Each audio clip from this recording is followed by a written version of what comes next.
CFTV 1 Congo France bonjour. RDC, le chef de l'ONU déclare que la MONUSCO est incapable de restaurer la paix dans l'est de la RD Congo et à vaincre la rébellion du M23 soutenue par le Rwanda.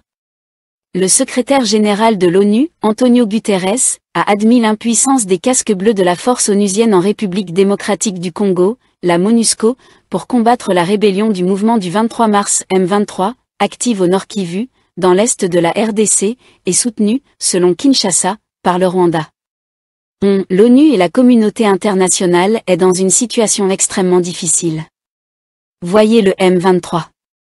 Le M23 a été la raison de ces dernières manifestations de la population congolaise dans l'est de la RDC pour réclamer le départ de la MONUSCO, accusée d'inefficacité dans la lutte contre les groupes armés, note de la rédaction, mais aussi le fait que les Nations Unies ne sont pas capables de battre le M23, a-t-il affirmé dans une interview diffusée dimanche par la chaîne de télévision France 24 et Radio France Internationale RFI.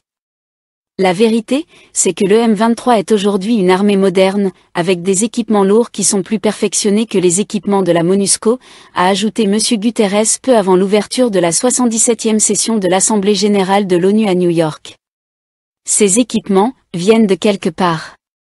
Ils ne sont pas nés dans la forêt, a poursuivi le secrétaire général sans répondre à la question du journaliste qui lui demandait si ce matériel venait du Rwanda. Le mouvement du 23 mars est une ancienne rébellion à dominante Tutsi vaincue militairement en 2013 par les forces armées de la RDC, FARDC, avec le soutien des casques bleus de la MONUSCO. Elle a repris les armes en fin d'année dernière pour demander l'application d'un accord signé avec Kinshasa. Depuis fin mars, la fréquence et l'intensité des combats ont augmenté drastiquement et le M23 s'est emparé de pans du territoire de Rutshuru, jusqu'à une dizaine de kilomètres au nord de Goma, le chef-lieu de la province du Nord Kivu. Les rebelles occupent plusieurs localités, dont la stratégique cité de Bunagana, carrefour commercial à la frontière ougandaise. Qui sont derrière le Rwanda? Pourquoi la France, les États-Unis, la Belgique et autres ne condamnent-ils pas le Rwanda? Pour plus d'informations, restez branchés sur CFTV 1 Congo France. Nous n'avons qu'un seul pays, la République démocratique du Congo. Nous n'avons qu'une seule armée, les forces armées de la République démocratique du Congo, qui sont en train de faire un travail impeccable pour la sécurité des citoyens et de leurs biens. Depuis la profondeur de Bunagana, Major Nestor Mavurisa, coordonnateur SIFA, 3e zone de défense.